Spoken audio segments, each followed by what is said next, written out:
to witness creativity, innovation, and problem solving as our students present technical and technological solutions designed to address real-world challenges and contribute to our digital future. My name is Doris Ansusie Panana, and I'm known as APD. You can call me Panana. It is an honor to be your moderator for today's program. I'm here with my co-moderator, Mercedes. Before we proceed, may I respectfully invite us all to rise for an opening prayer to be led by Prince Samson. Respectfully, Fiona.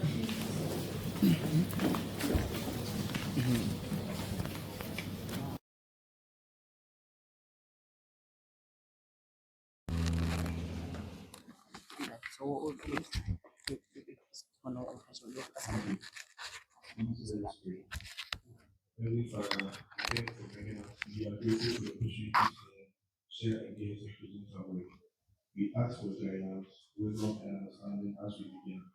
May everything we do be successful and bring honor to Jesus and Amen. Thank you so much. God bless you.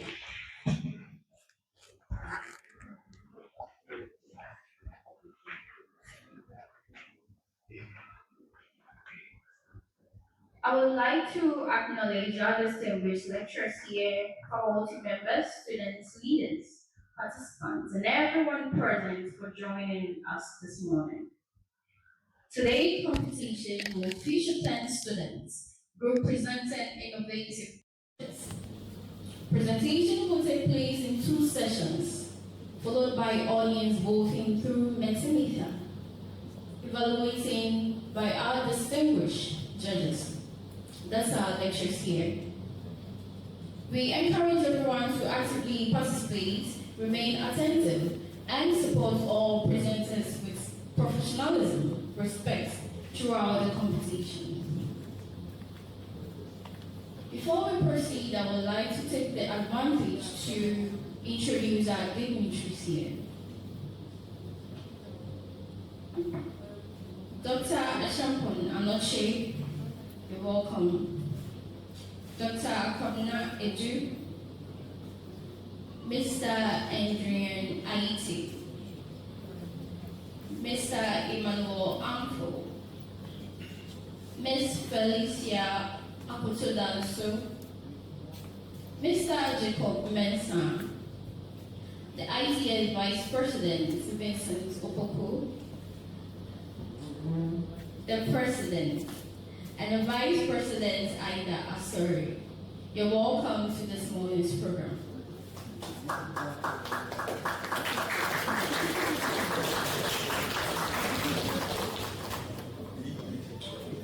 Our next speaker plays a vital role in guiding and overseeing this competition.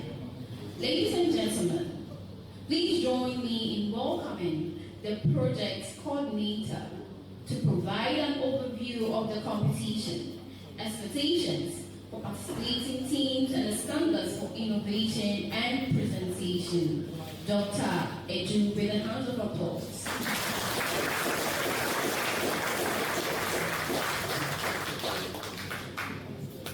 So, good morning. Thank you very much for joining us this morning. As we rally, let's online to discuss. So today we are going to be doing a presentation like a pitch, an elevator pitch. We are giving you like 5 minutes for the presentation. We know you did best in your work. That's why your supervisor selected you. So today we are just going to be using like 5 minutes presentation. And then for the 5 minutes presentation, as the moderator said, in actual sense we are not going to be doing voting. But the voting will come on when we go to the Tech Fair. That is 26th of June. That is next week Friday. That's when we are going to be voting. So today we are going to be doing a presentation in a way of rehearsals. You practice here. If there is any correction, we can correct you today. And then, as I said, we are using 5 minutes to do the presentation. But when it gets to the 26th, which is the main event, we are giving you 3 minutes or less. I hope you get me.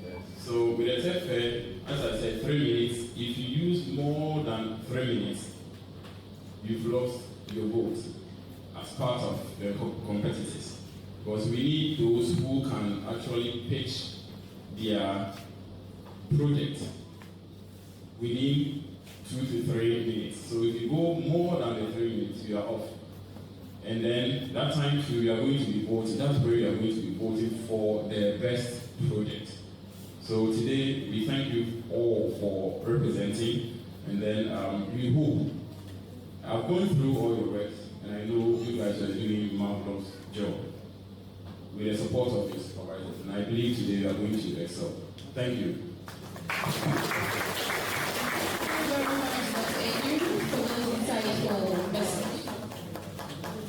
I would like to call on Dr. Anoche. He's the senior lecturer for our department. Please join me. Let's welcome for the opening remarks.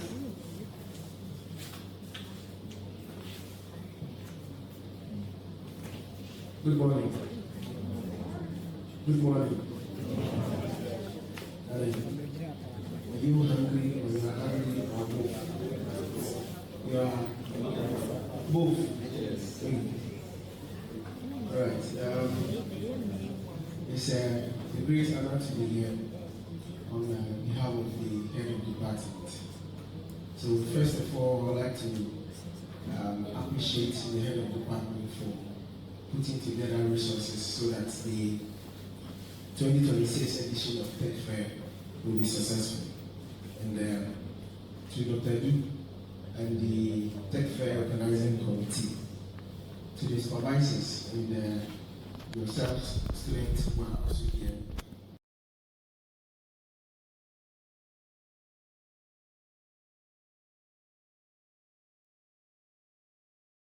The blog, equipping the youth with digital skills to build a resilient 24-hour economy. We are all aware that 24-hour economy is a buzzword after the government took power. And elsewhere, 24-hour economy is a big deal. But here we are now experiencing. And we cannot talk about 24-hour economy without talking about digital skills. And that is where your roles as IT people come in. And I must congratulate all of you because you are the finest, or one of the finest. I think on average we are supervising about 7 groups each as supervisors in the department. And if a supervisor choose your group and your work, it means that your group and your work is one of the finest in the department. So I must, let's say those of you who may get to know, this is more like a research, although you are coding, it's more like a research because at the end of the day, you write a report. So you are on the path to becoming potential lecturers and researchers that we need in our societies to solve societal problems and also industrial problems. The importance of this program that probably you should be aware of is not only about the digital skills, but there are other soft skills that you should also be aware of. One is communication skills. It's very important, but it's now time to communicate to us. So Dr. Lu gave you 5 minutes. On the D-Day, you'll be given 3 minutes. But ideally, pitching takes place within 1 minute. So in business terms, they say elevator pitch, like you meet now the richest man in the world, Tesla, Elon Musk. You are in an elevator with Elon Musk. You have 1 minute to tell Elon Musk your project and why he needs to support you. So respecting the time here is very important, and you can only do this when you have very good communication skills. So besides the technical skills, the writing skills, the communication skills is also very, very important. This program is also expected to, let's say, enhance your critical thinking skills. There are some people who would never talk in class, never, even when you call them and you want to give them marks. Like you just say something and I'll give you 5 marks. They will say, take your 5 marks. But this is an opportunity for you to build your confidence. It's very, very, very important. And if you are able to work, develop your code, write about it, you are confident enough, and your communication skills is also enhanced, you'll be able to attract more like support, funding for your scholarships, partnership to support you in building other projects.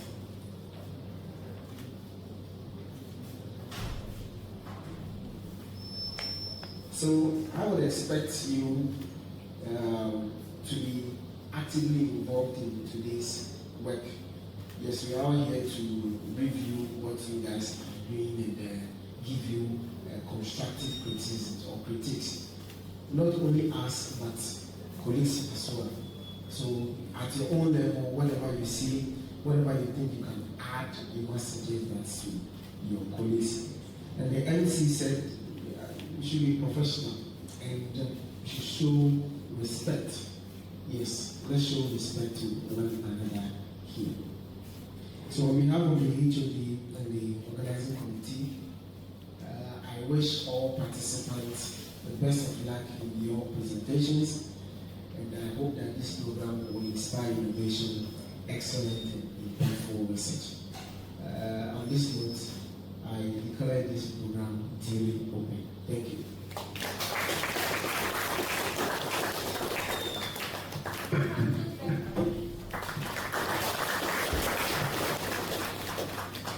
We are all cooling around the clock in this 24-hour economy. Thank you very much, Dr. Anochi. For the students' presentation, and I would like to mention their names in accordance of how the presentation is going to be done. Group 1, Tourism Guide Mobile Application. Group 2, Industrial Attachment and Student Performance Tracking System. Group 3, Donor Connect, a hybrid blood donation and emergency request system. Group 4, Lex Adinta, an AI powered legal case management and legal research assistant. Group 5, a mobile first healthcare queue management and emergency alert platform. Group 6, development of an AI powered study assistant using adaptive assessment based learning. Group 7, the AgriGo, an AI smart system and marketplace for farmers. Group 8, Smart Campus Mobile Application Navigation System. Group 9, an LLM powered framework for the longitudinal and thematic analysis of band minutes. Group 10, agent-based artificial intelligence intention detection system for real-time cyber threat detection and mobile monitoring.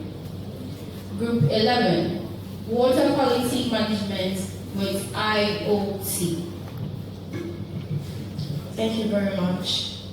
And now the moment we've been all waiting for.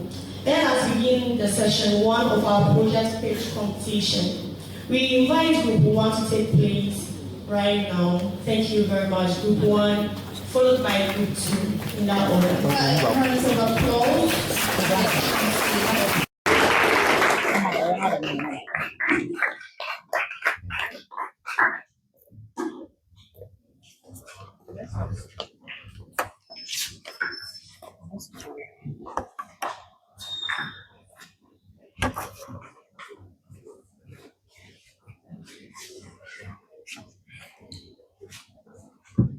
Good morning, respected supervisors, judges, lecturers, ladies and gentlemen. We are Group 5D, and we are proudly presenting our project, Tourism Guide Mobile Application. My name is Erasmus Adusu, and with me are my noble group members.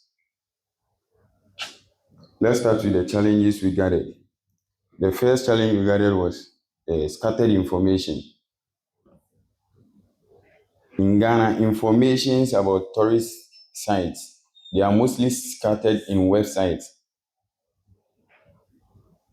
In Ghana, information about tourist sites are mostly scattered in websites, brochures, and social media platforms.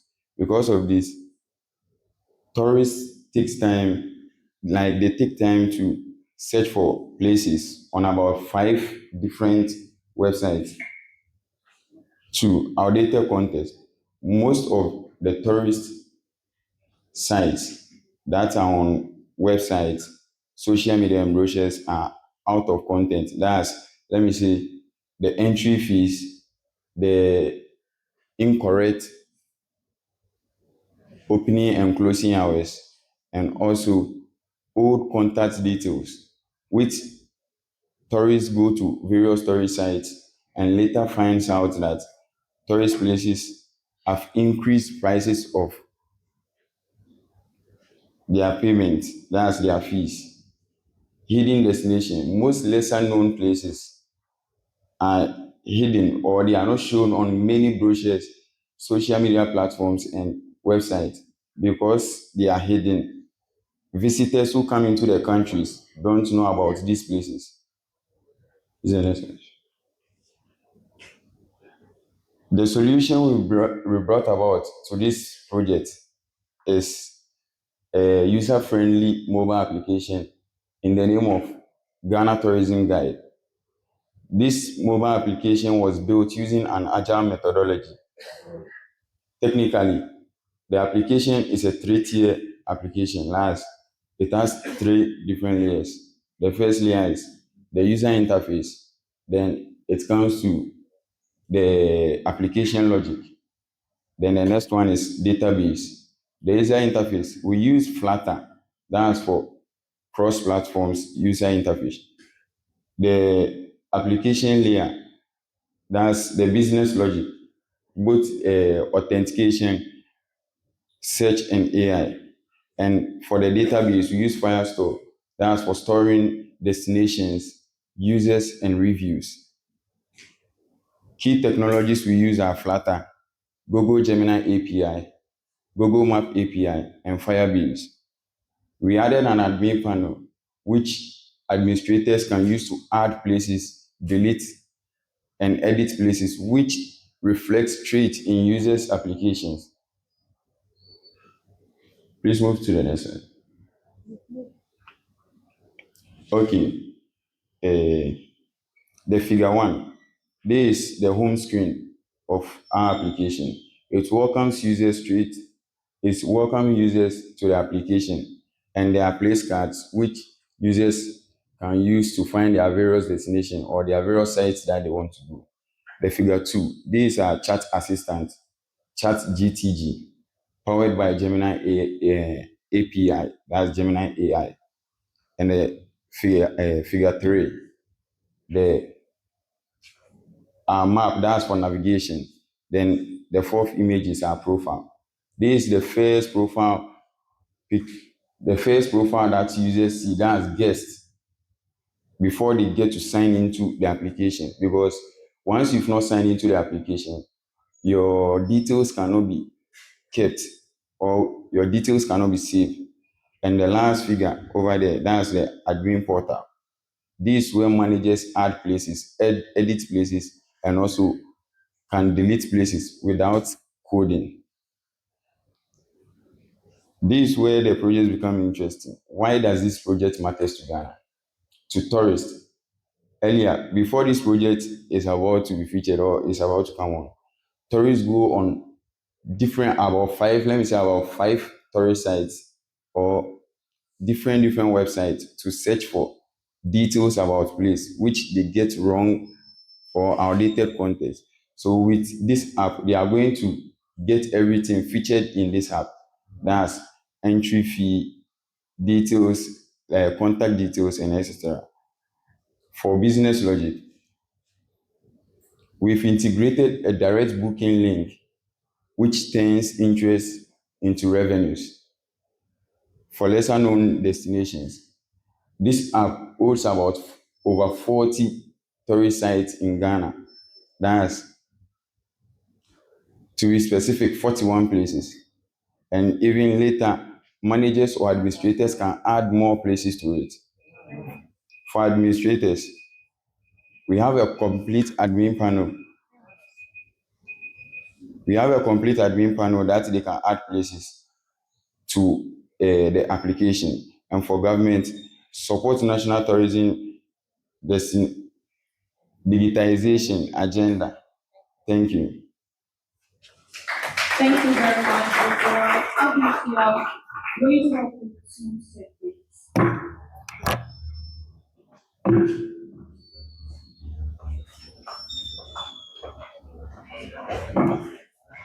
Thank you for sharing your projects with us. All the best in your next activity. We call on Group 2 to come and take over.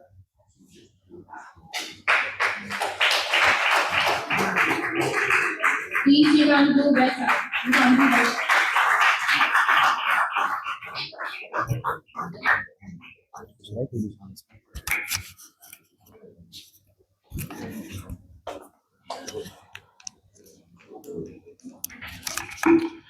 All right, good morning, respected panels and ladies and gentlemen here. Kindly be mindful of the time. All right, my name is Dominic Opon, and we are Group 3C presenting on industrial attachment and student performance tracking system.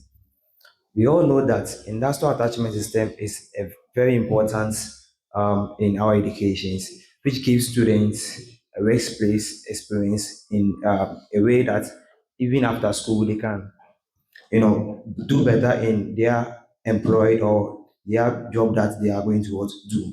So in UNER, our industrial attachment is legally managed through paper-based, that's the use of logbooks to record their daily logs, also to do their evaluations and other things. So we identify that paper logbook can be lost and also damaged or submitted late. Even students sometimes leave their logbooks at the school and just go home without taking their logbooks with them. And supervisors often review students' work only at the end of an attachment.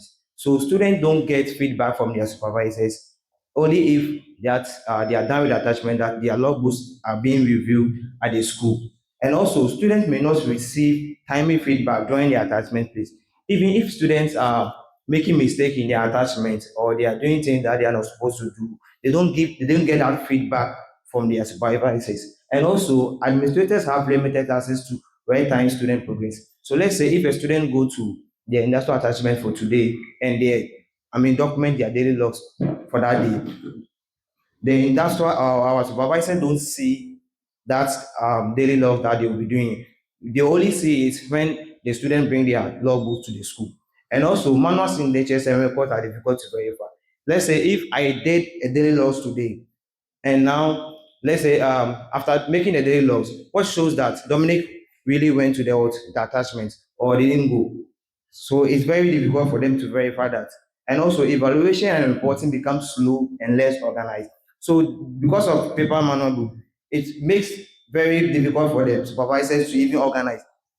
Look at our number here. We can just have plenty logbooks at our side, which the supervisor will be having a difficult to do all that. That's why we make a digital system that centralize student logs, their attendance, their supervision and communication, evaluation and administrative monitoring into one platform. That's a web-based system.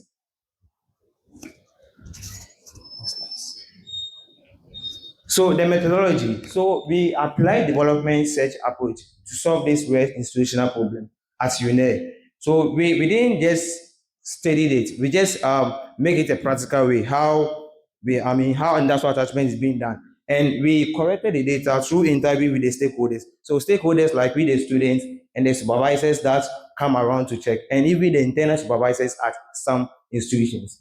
And also we review of the UNER industrial attachment documents, that's the logbooks, how it's being structured, how things are being done in the logbooks. And also the observation of the existing manual processes. We all watch those. So I went to the industrial attachment place to also ask them some ways that they do their process.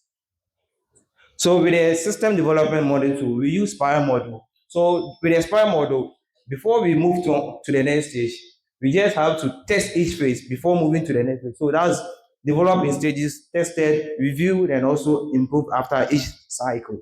So with the technologies, we use Django, Python, and backend development, and HTML, CSS, JavaScript for the bootstrap, and also for front design. I mean the front end design. With the SQL for development, we use it for just for the testing because it's very lightweight for you to test. And with a Postgres and a Postgres SQL for production data, because we are going to deploy it into for all the students to use. We need Postgres. That's very strong database and very secure for you to use. And also we implement SMS and integration for notification. So I'll demonstrate that at the email side. So with that one, as we know, we just get SMS on our phone and also in our email. So with the role-based access control, because each student have its own place to work, each student have portal, supervisors to have its own portal, and the admin to have its own portal. That's role-based access. So that students don't have access to administration, dashboard, and other stuff. So this is the application demonstration. So the first figure, that's the figure one, is the public landing page. That's where you visit the website. You're going to see. So it gives a brief information about the industrial attachment. And with the login page, where students use their credentials and administrators and supervisors to both internal and external use it to log into their page. And also with the student registration, students have to provide the necessary information that are needed to register them to the platform.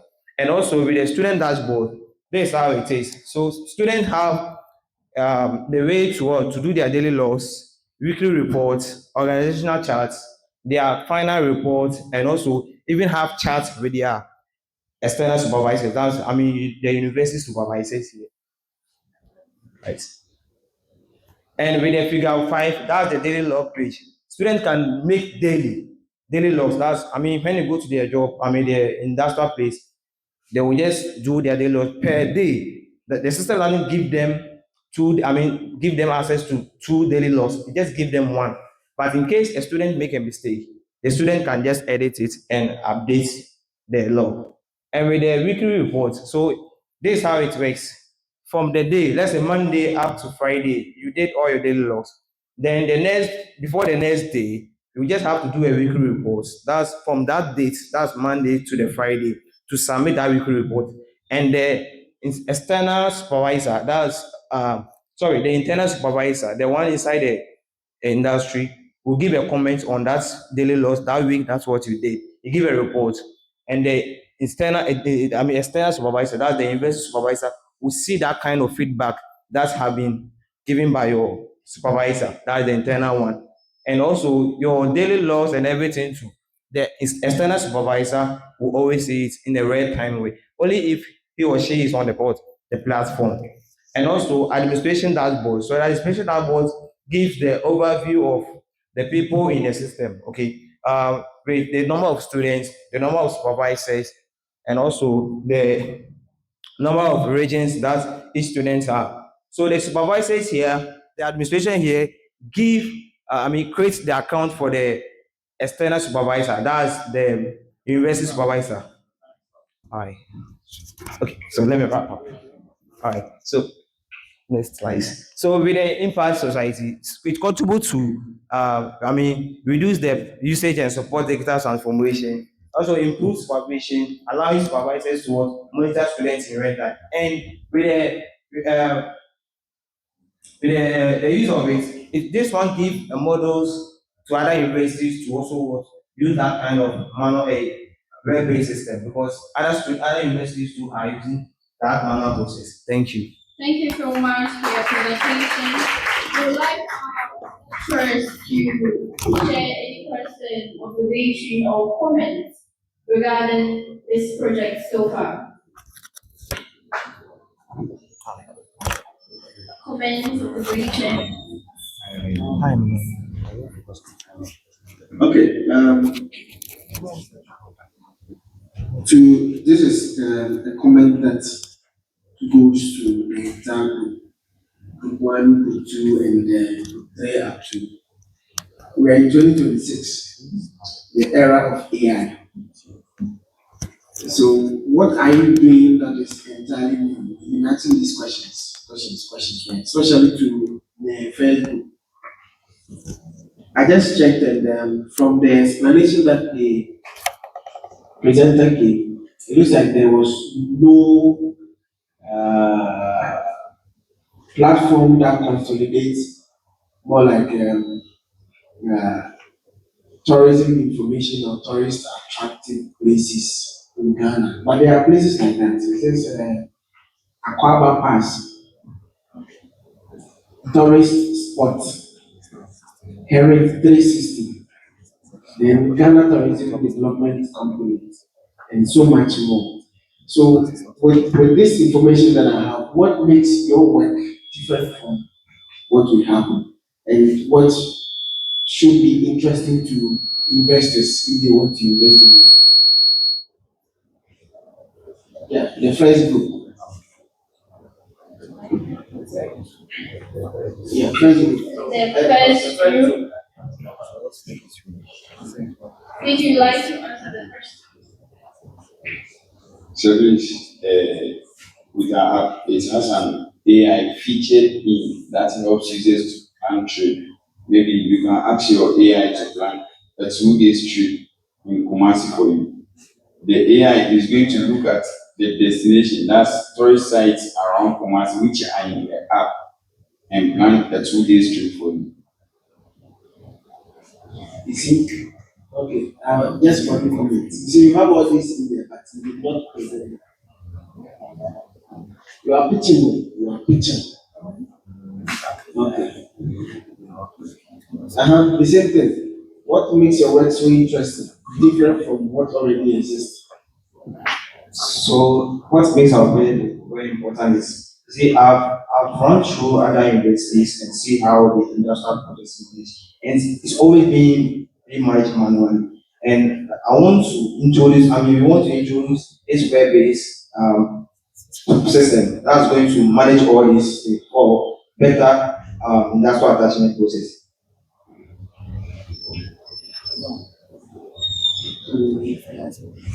What is it, web application? Yes, web, but you can still use it as a mobile app, so it's a native. I wanted to find out the presentation and the administrative panel. Is there any model, that takes care of password research? Yes, any bibliographical. So it says, are you developing any libraries at the back end in terms of authentication and verification? Yes, that's the audit logs there to monitor every security, any login that happens to it.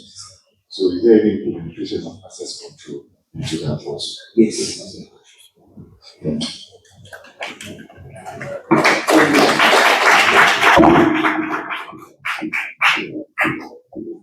Thank you so much for your comments. Thank you so much for your project presentation. I would now call on Group 6 to come on stage and deliver their presentation. A round of applause, please.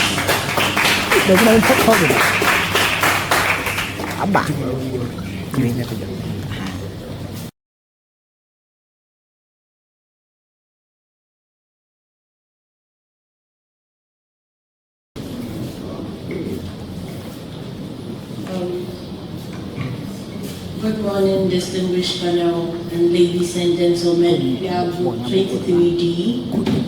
My name is Asiat Angela Anambe. So, we are presenting on the development of an AI-powered study assistant using adaptive assessment-based learning. So as we all know, in our daily lives we use AI, especially when it comes to education. And in education, when you are considering a lot of people who use this AI, it's undergraduate students. And these students use it to help them in their coursework and also to understand difficult topics or concepts.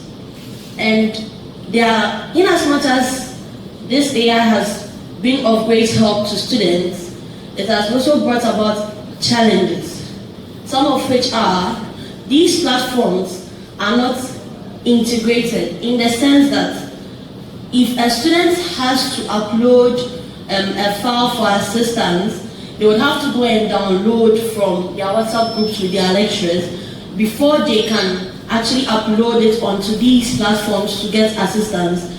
And also, these platforms, such as Khan Academy, has adopted a one-size-fits-all approach, which means that it does not base on individual students' performance to give you assistance. It is generalized.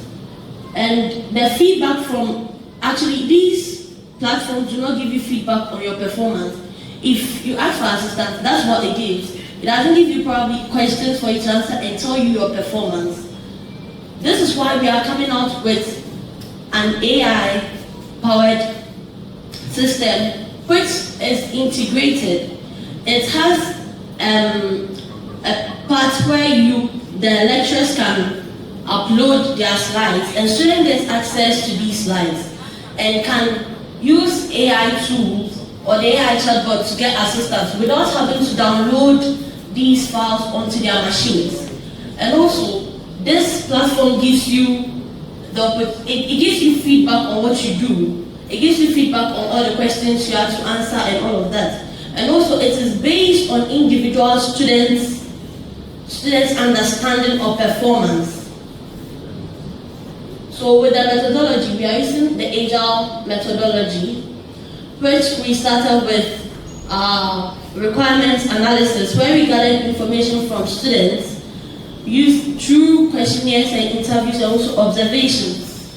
And we also moved to our system design, where we design our interface for the user and also incorporate the features. We also looked at the development, which consists of the codes, and then we moved to the deployment. Yes. So the tools and technologies we use, for the front end, we use the HTML, CSS, and JavaScript. Backend, we use PHP. Database, we use MySQL. Then our AI processing, we use Mistral and LLM. Then OCR engine, Testnet, OCR. Then our microservice, Python or Flask. So it's a web application, and then when it's launched, this is the landing page, which tells you about the overview of the project. When you look at the top left corner, we have the sign up there, which you will log in with your details. And then when you open, this is the page that the chatbot interface, which tells you everything. You can ask it any question that you want. And we have our analytics page, which gives you everything that you've done. In every assessment which assesses you on everything that you've done. And then we have the documents upload and analysis, which you can upload your documents and then your notes. We also have you can also create a custom quiz, which you can enter the topic that you want to answer questions on.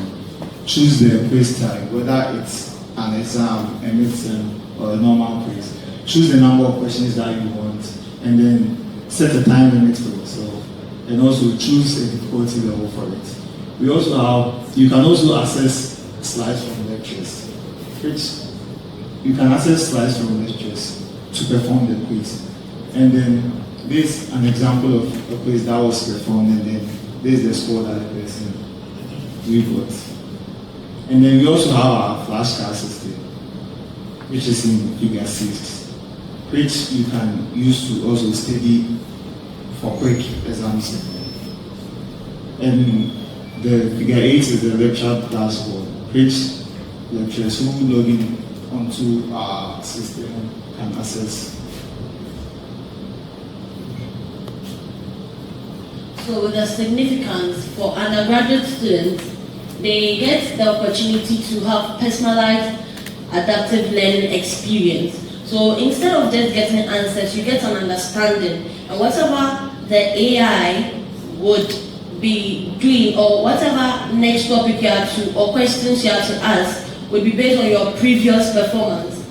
Lecturers and teachers get the opportunity to reduce, like burden for manual assessments is reduced, since the AI-powered system can generate quizzes and also assess or track the progress of students. For institutions, it offers a scalable AI-powered platform that enhances quality education. And last but not least, contribution to the society and research. It demonstrates the viability of AI-driven tools in African university context. This simply means it shows the success of the AI tools we use as students in African universities. Thank you. Thank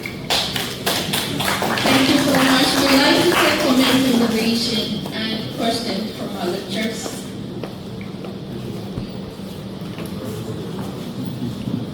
All right, thank you for thinking about your colleagues and about us. But in a nutshell, what is your system doing? So our system is providing an integrated platform where students and lecturers can access materials together. So the lecturers can upload the materials on the platform so that the students can use it for assessment. As the student uses these the lecture materials for the assessment, the platform tracks the performance of the students and then helps the students. So it provides feedback on each assessment that the students performs, right? And then after the analytics is sent to the specific lecturer that the students used the document for. So in the lectures page, they can also see the students who have used their documents for the assessments and then send notifications on how to answer some of the questions. Okay, so what is the problem that your system is solving? Because I don't know, I wanted to ask whether you've heard of Moodle. Okay, so as my colleague was saying, most of the times lecturers would have to create different WhatsApp platforms each time. So let's say a specific lecturer is taking like from the 100 to 400. Let's assume that he has to create different platforms to upload in different multiple groups. But this one, the lecturer has a single page to upload the documents, and then the students can go directly into in the quiz page. You can go directly and select the name of the lecturer and then access all the documents uploaded by the lecturer. So the student doesn't have to go through any stress as well as the lecturer. Then how do you ensure privacy? Because if I'm teaching like e-commerce and multimedia at the same time, one for level 300, one for level 400, then I upload my materials on my quiz.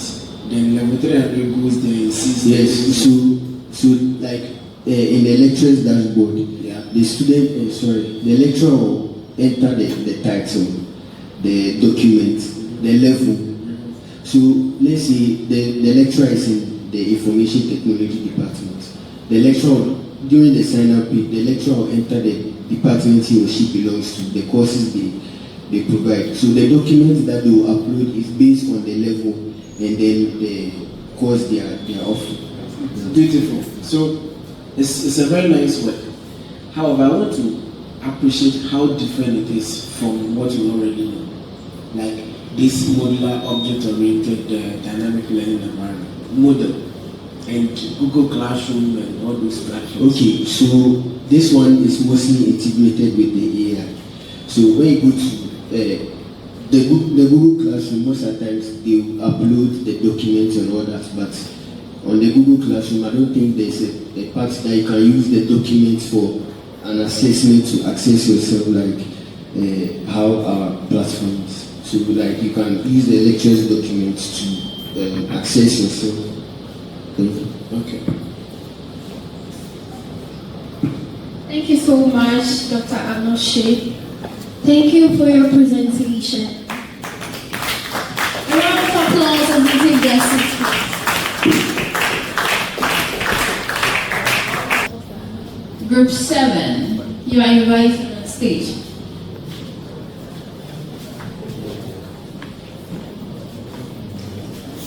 A round of applause.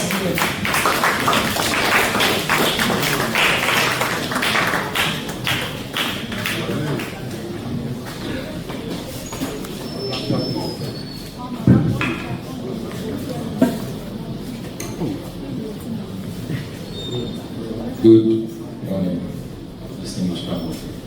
Good morning to the members of faculty and students. We are the 2B. We are professionally known as Jump Technologies, and today we're presenting on the topic Agrigo, an AI smart system and marketplace for farmers. My name is Jeffrey Ntobu, and I'll be leading the presentation. In our country, Ghana, which is a developing country, agriculture plays a crucial role for our development. And so, as a group, we decided to research on how to improve the lives of smallholder farmers, and we detected these 3 problems within the agricultural sector, namely market isolation and diagnostic gap and advisory gap. Market isolation in the sense that when a farmer produces crops, he has to go through a middleman or someone from the marketplace in order to get the produce there. And the farmer only gets paid when the middleman sells the wares and gets money before the farmer can get their money. So at times, the middlemen take opportunity to cheat the farmers, don't bring the exact amount and other stuff. Again, there's a diagnostic gap.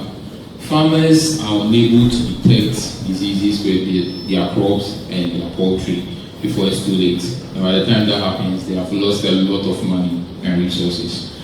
And advisory gap is especially for upcoming farmers. They have no idea what they're going to do. Am I going to plant pepper or tomato?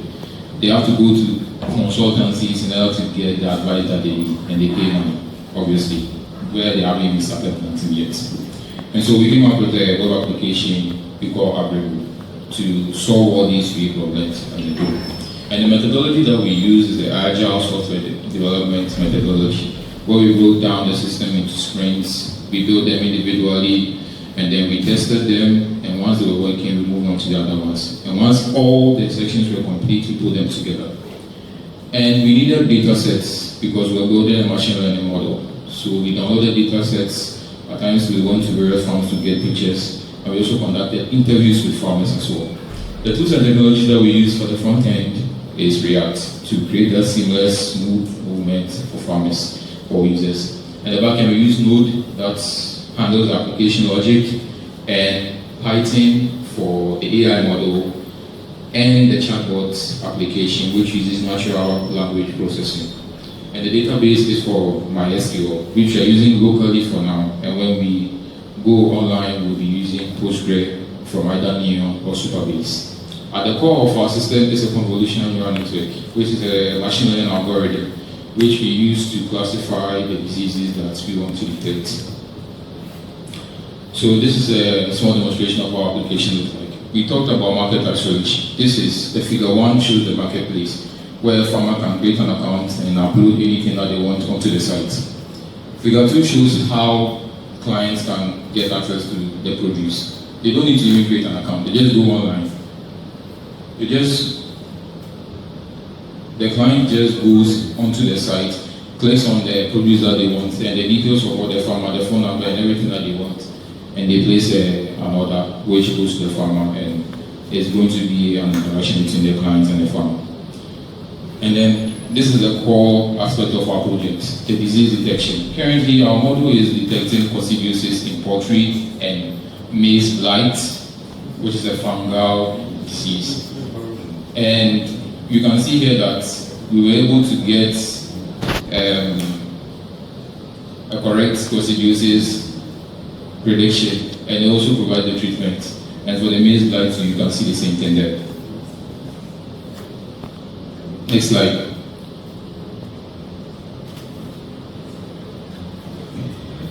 Again, we also built a farm health insight system for our farmer. So based on the scans that the farmer makes, it shows the overall performance of the farm. So if a farmer goes onto their dashboard and they see that they have moderate risk, it should tell them that no, there's something wrong on their farm that they have to take care of. Same thing can be done for the crop farmers.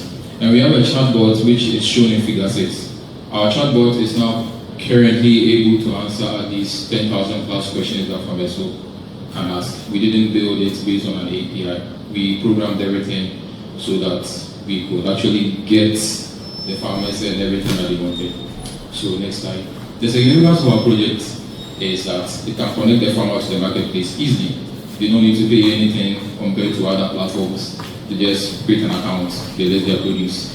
Disease detection to use this precise photo scans. So you can take a photo of the dropping or the leaf of your maize, and then you can do everything. It gives advisory, and for agriculture as a whole, it makes sure that farmers don't lose their produce. And for academia, it shows that as students, we can actually bridge the machine learning and the programming that we are learning to solve real-world application in sectors like agriculture. Thank you. Thank you so much. We will take comments from our lecturers. Can we go to the methods? It's the slide, the methodology.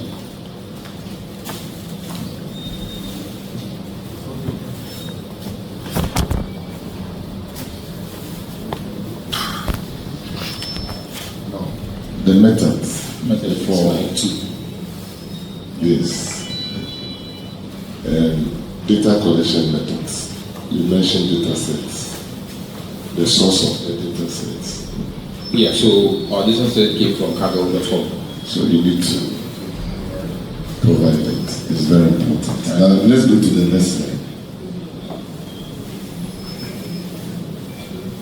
Okay.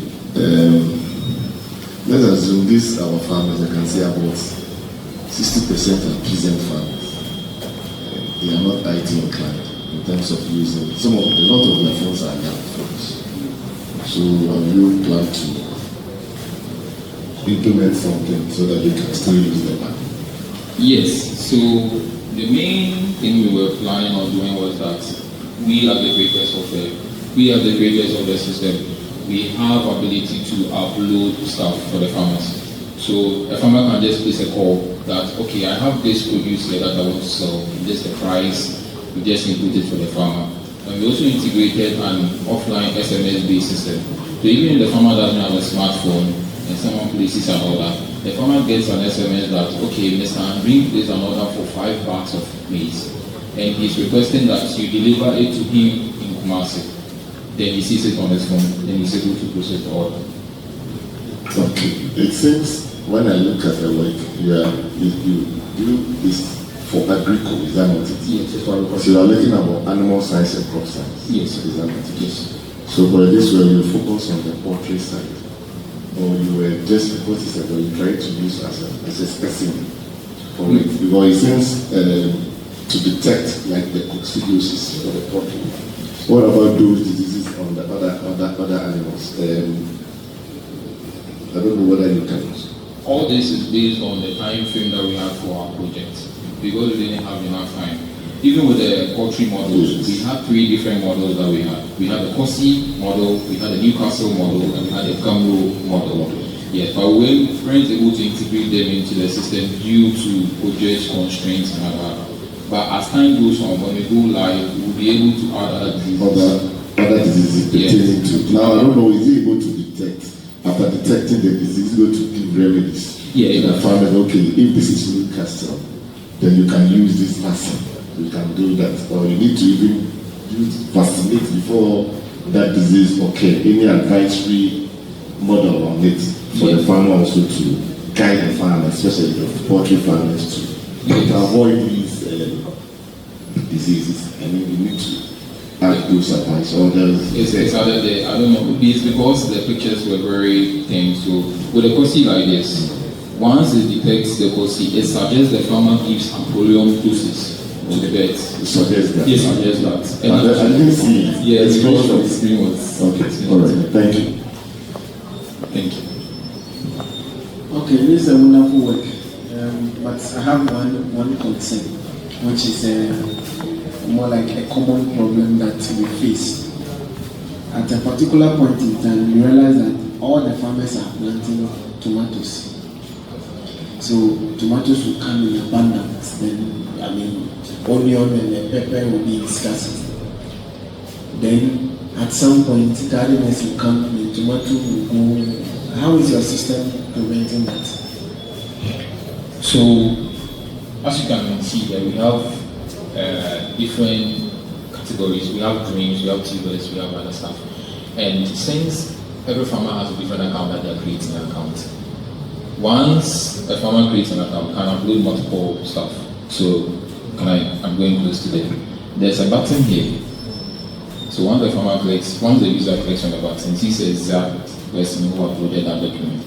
And to contain the issue of shortages in specific products too, well, that one, we are not dealing with that right now, because we feel like if a farmer produces tomato and it's not there or available right now, automatically our system takes it off. When the stock even gets to zero, when they sell everything, automatically the system takes it off the marketplace because it's down to zero. So the farmer has to re-add the stock before it can be available on the marketplace. I don't know if I was able to get it. Then as a form of recommendation, maybe we can gather some background information about what farmers are planting at every point in time. We have two main seasons, the major and the minor. We gather much information about what the farmers are planting in the major season and the minor season.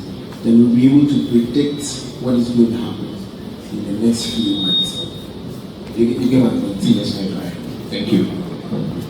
So go to the next slide.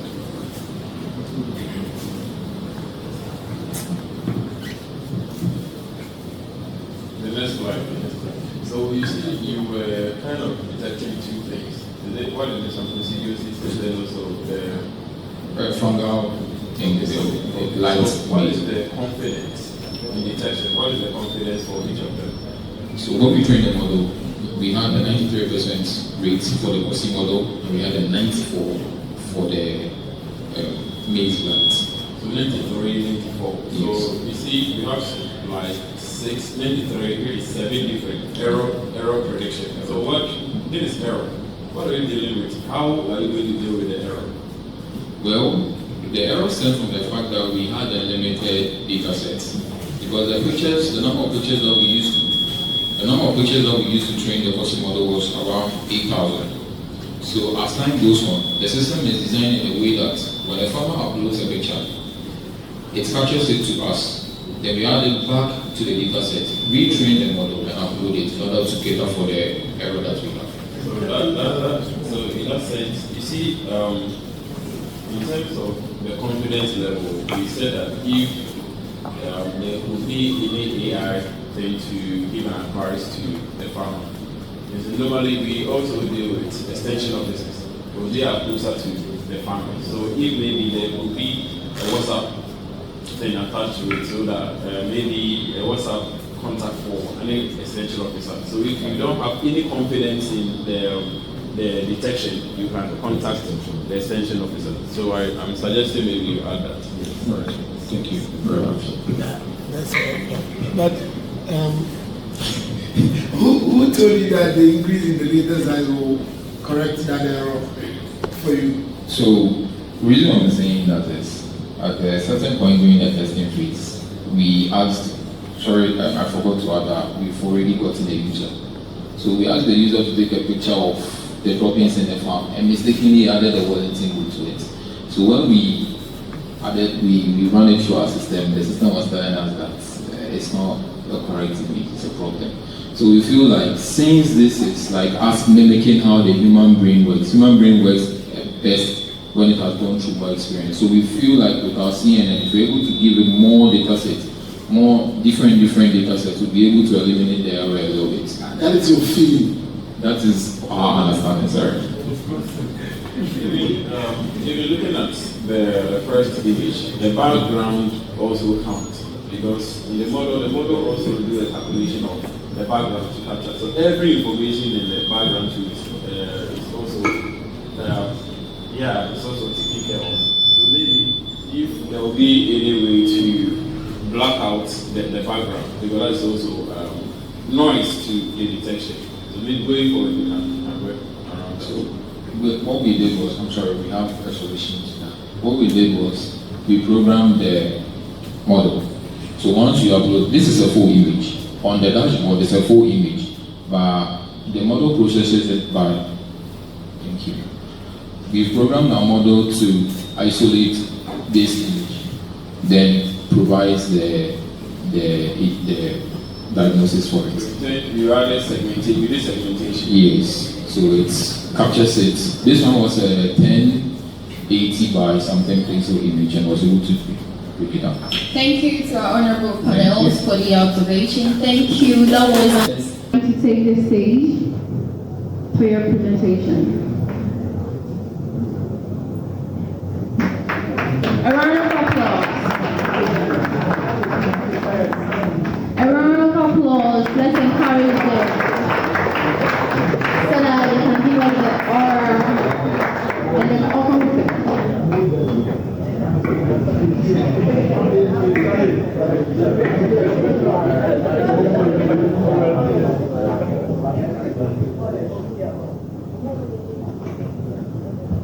Good morning. Please, before I begin my presentation, I would like to acknowledge the presence of student leaders, officials, and let's say, in our midst.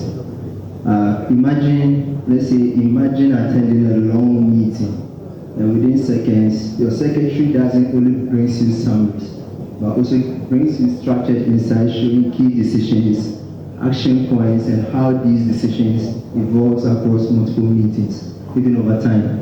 Or possibly imagine walking to your next board meetings. Imagine walking to your next board meetings, not only knowing what was decided or discussed or delayed for the last 3 years or 5 years. Imagine that those kind of stuff has happened, and you not only flick any, let's say, a PDF or Word document. But today, we have institutions and organizations like hospitals. Today, we have institutions and organizations like hospitals, banks, corporate boards, which has years of meetings, yet they are buried under PDFs and Word documents, which are unsearchable, unreachable, and sometimes forgotten. So manual analyzing of these meetings is slow, time-consuming, subjective, and sometimes even misses the bigger picture of the organization decisions. So this makes the organization finds it difficult to reveal long-term trends, reduce recurring challenges, and evolving priorities. As a result, organizations struggle to make informed, data-driven decisions from historical meeting records.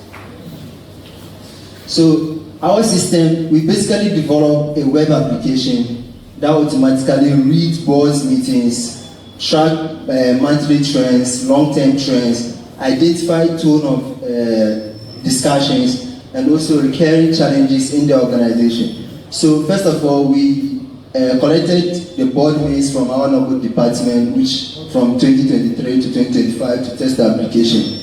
We leverage this large language model for thematic and also extraction of themes and discussions. We also identify the tone of discussion, which is the sentiment.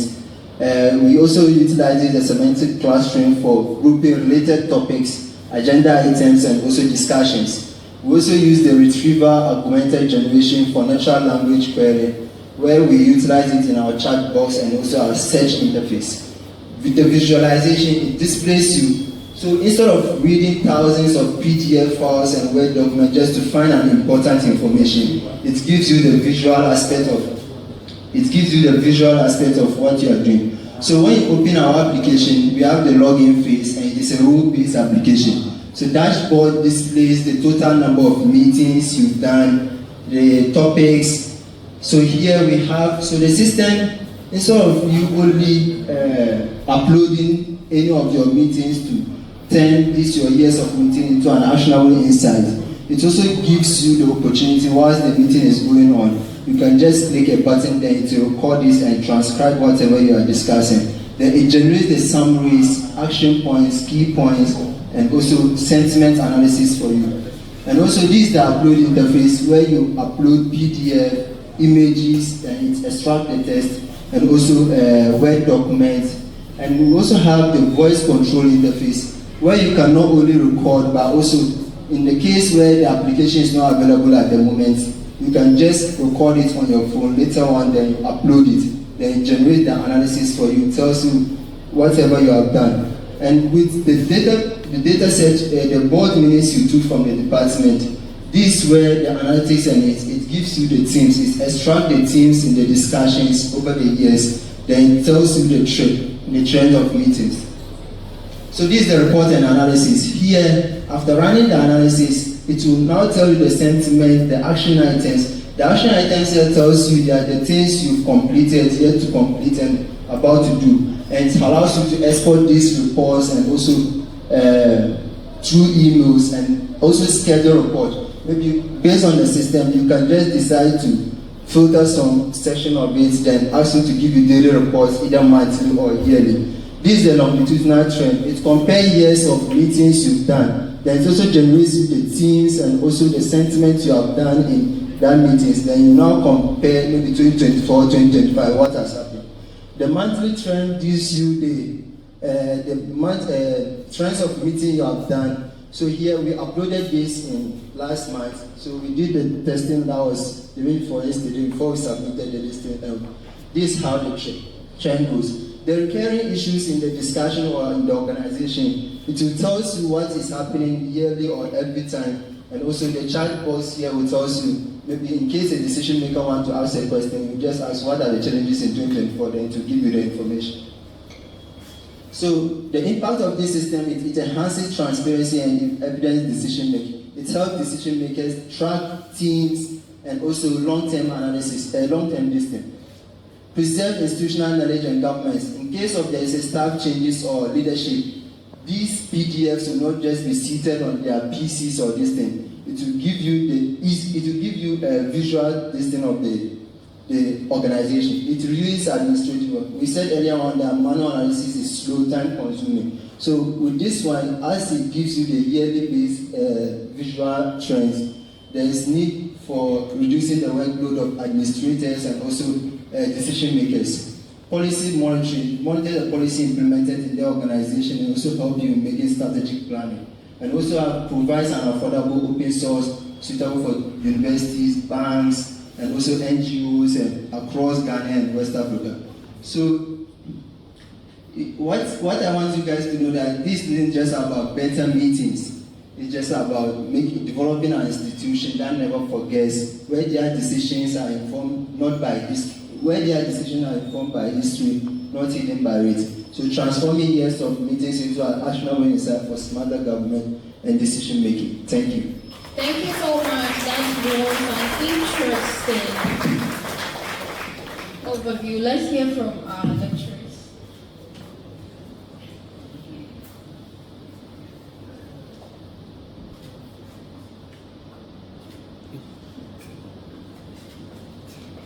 Thank you so much. Thank you so much. Thank you so much. That was a